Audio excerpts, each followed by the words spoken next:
Pagkarating ko sa bahay ay naabutan kong naroon na si Tita Gwen sa may upuan sa sala. Nanonood ng movie. Hi Ryan, kamusta ang duty mo kay Graham? Ayos naman po, tita.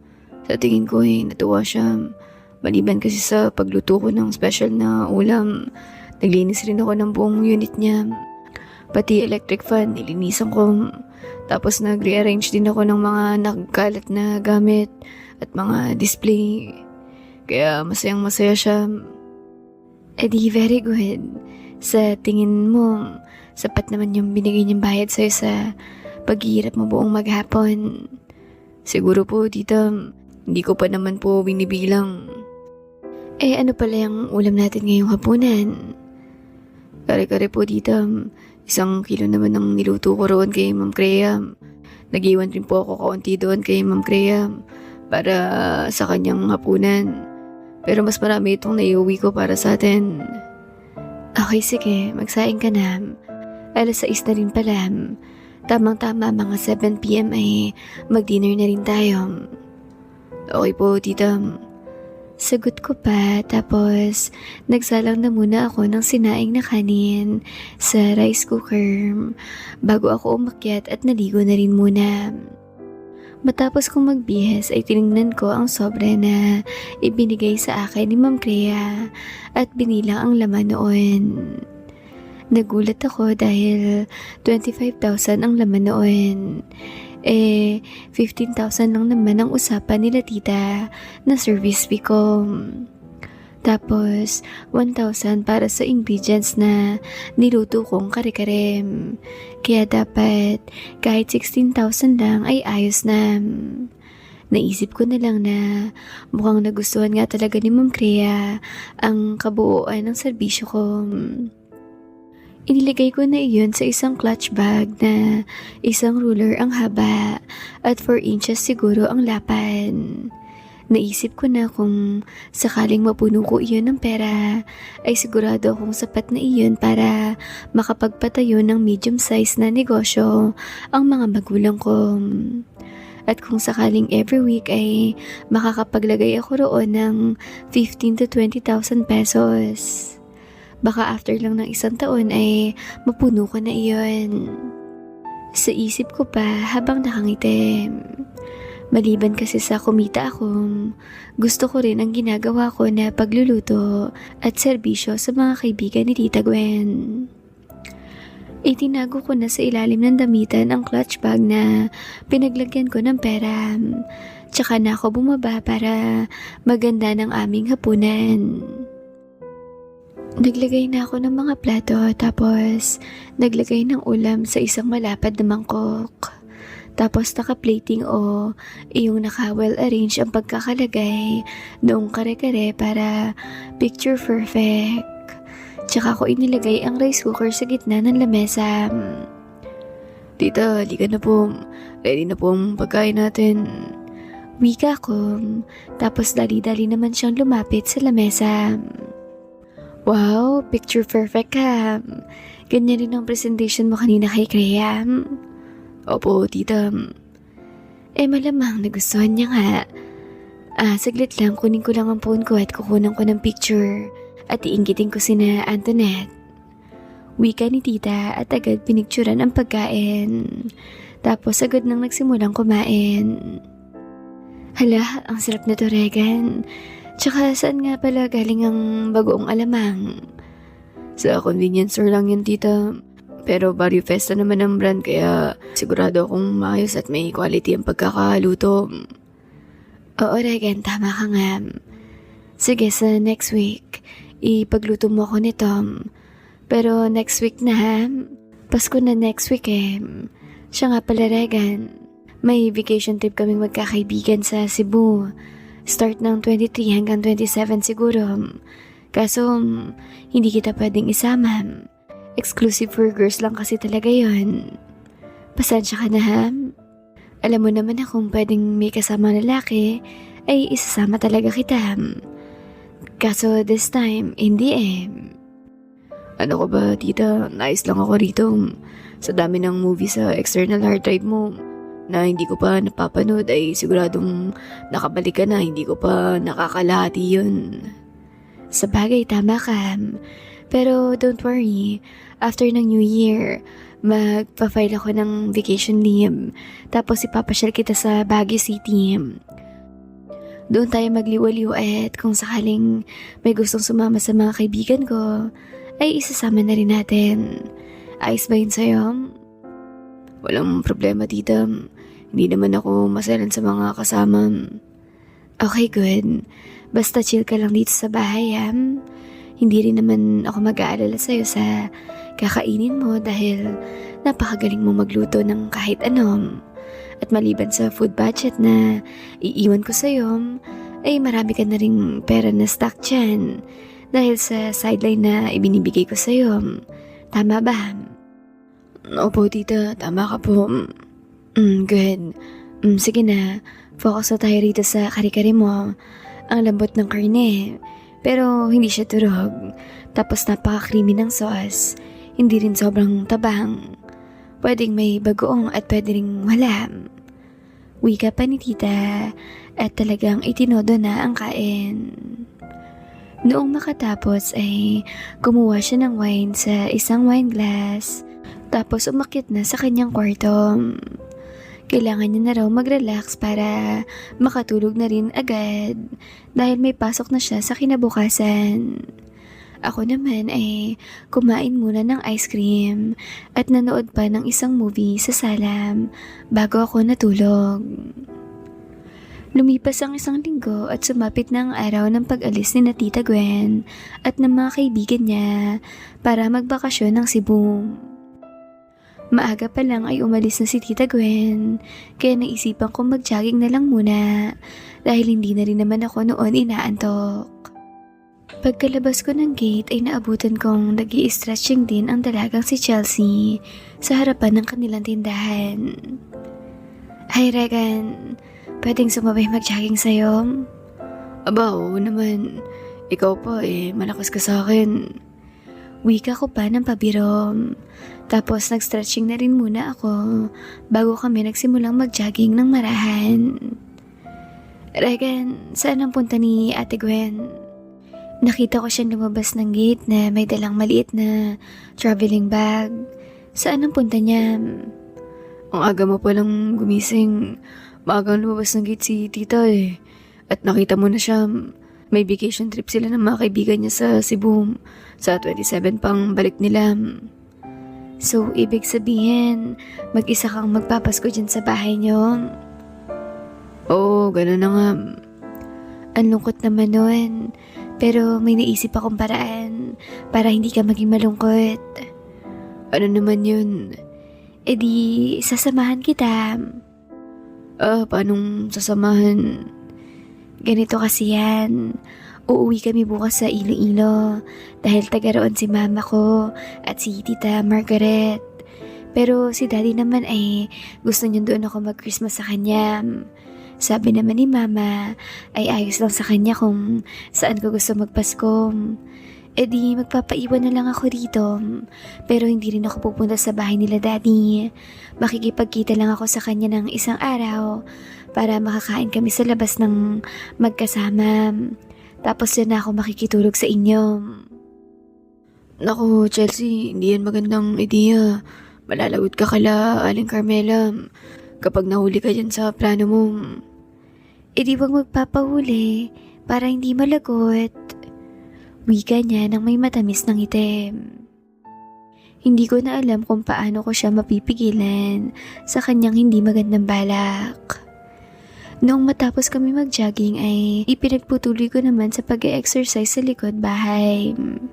May mga dumbbells doon kaya iyon na muna ang pinagtiyagaan kong buhat-buhatin at sinamahan na rin ng push-ups, jumping jacks at sit-ups.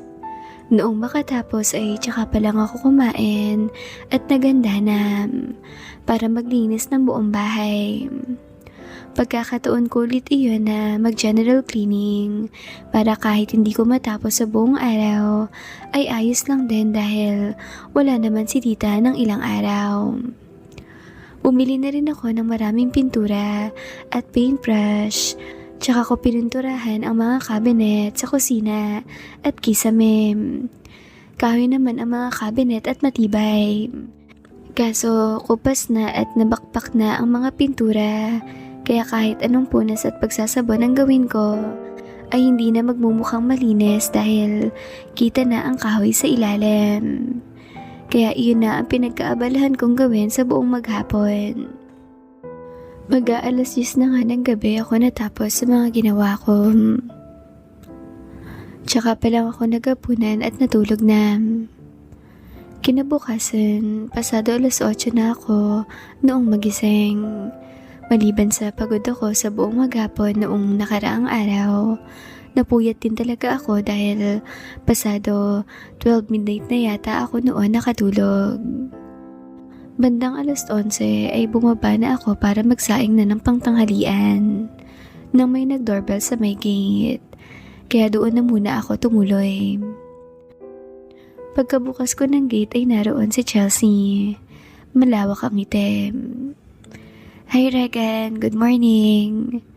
Oh, bakit ka narito? Sabi niya naman.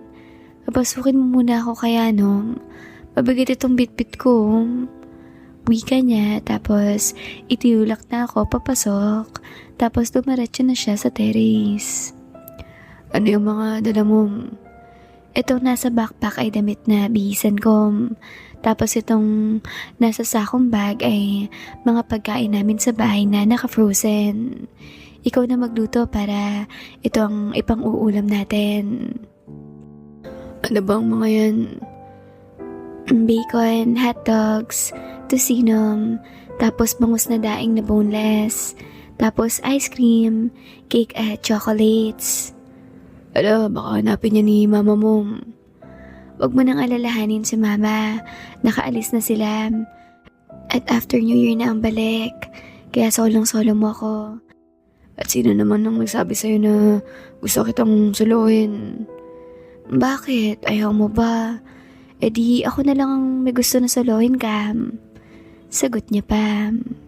Sabi ko naman, Chelsea, saglit lang malinaw kong narinig lahat ng sinabi mo nung nakaraan tungkol sa pwede ka nang magka-boyfriend, lalo at pinayagan ka na nila mama mo. Pero ulitin ko lang rin ako ang hindi pwede magkaroon ng relasyon kahit kanino, kaya mali itong ginagawa mo. Sabi niya naman, paano kung sabihin ko sa'yo na tanggap ko na may mamagitan sa atin, pero walang title, walang label at walang commitment. Papalayasin mo pa rin ba ako? Hindi, basta sigurado ko dyan na tanggap mong ganong setup. Oo, Regan, tanggap ko na yun. At mas okay na sa akin ang walang relationship sa'yo. Basta nakakasama kita at pwede kong iparamdam sa'yo ang pagmamahal ko ngayon pa lang. Para pagdating ng araw na pwede ka nang magka-girlfriend, ay ako ang una mong hahanapin dahil naranasan mo na in advance kung paano ako magmahal. Wika niya tapos agad nang pumasok sa loob ng bahay. Nagsaing na ako ng mas maraming kanin at niluto ang daing na bangus at tosino na dala niya dahil tosino raw ang gusto niyang kainin. Kinahaponan, naroon kami sa kwarto ni tita nakahiga ng magkatabi nang sabihin niya, Regan, sige na, simulan na natin. Gusto ko nang maranasan yun mula sa'yo. Sigurado ka, mahihirapan ka at masasaktan ng totoo kapag ginawa natin ang bagay na yun. Oo, sigurado na ako. May ilang araw naman ako para magpagaling dito sa bahay niyo. Tsaka nandito ka rin naman mag-aalaga sa akin, di ba? Okay, sabi mo Sagot ko pa at ginawa na ang bagay na matagal nang hinihiling sa akin ni Chelsea. Kabado man ako pero hindi mawawala ang katotohanan na malaki rin talaga ang pagkakagusto ko sa kanya dahil masyado siyang maganda. Walang itulak kabigin sa kanyang itsura at pangangatawan.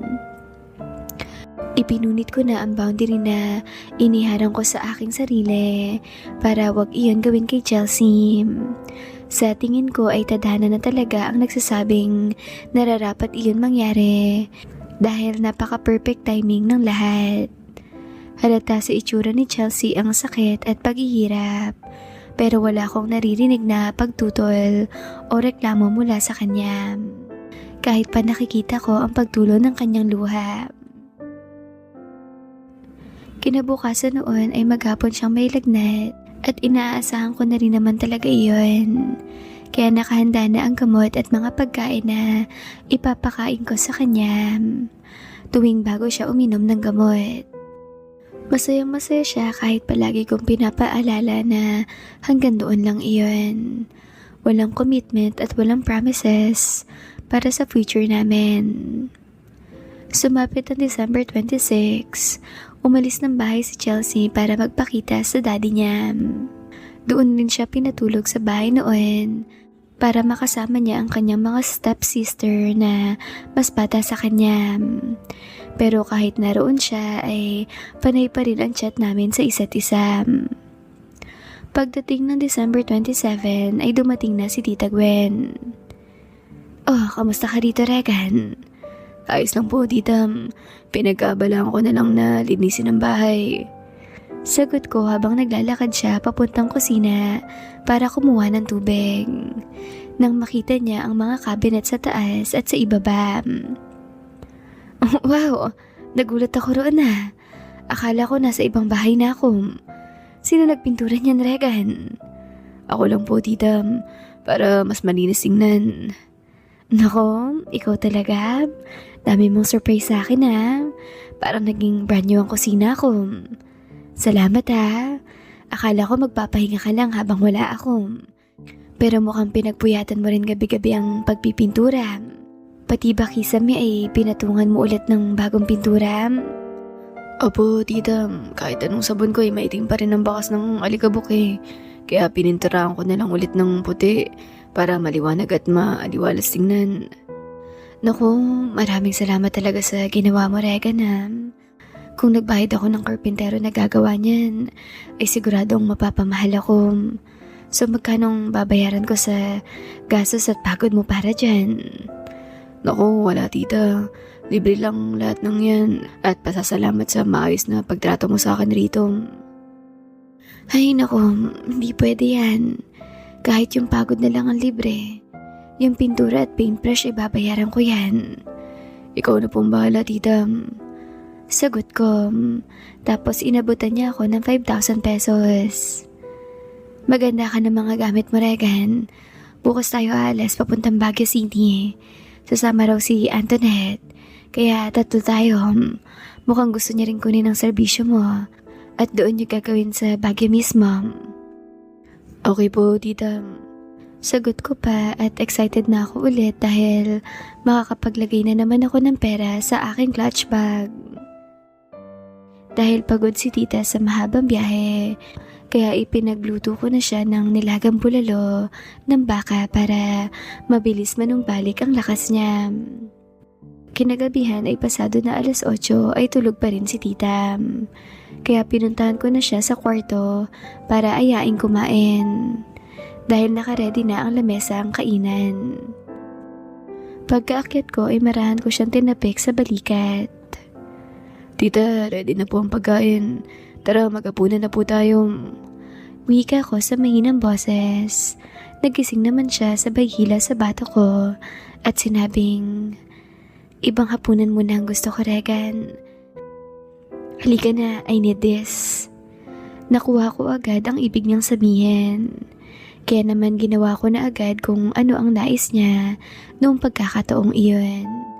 At noong makatapos ay nagpaiwan muna siya saglit dahil kailangan niya raw ng at least 10 minutes para mapakalma ang panginginig ng kanyang mga tuhod at binte. Kaya nauna na rin akong bumaba at doon na siya sa kusina hinintay. Salamat sa pakikinig, my loves. Abang-abang lang po sa kasunod nito. Ingat ka palagi, my loves. Take care and bye-bye.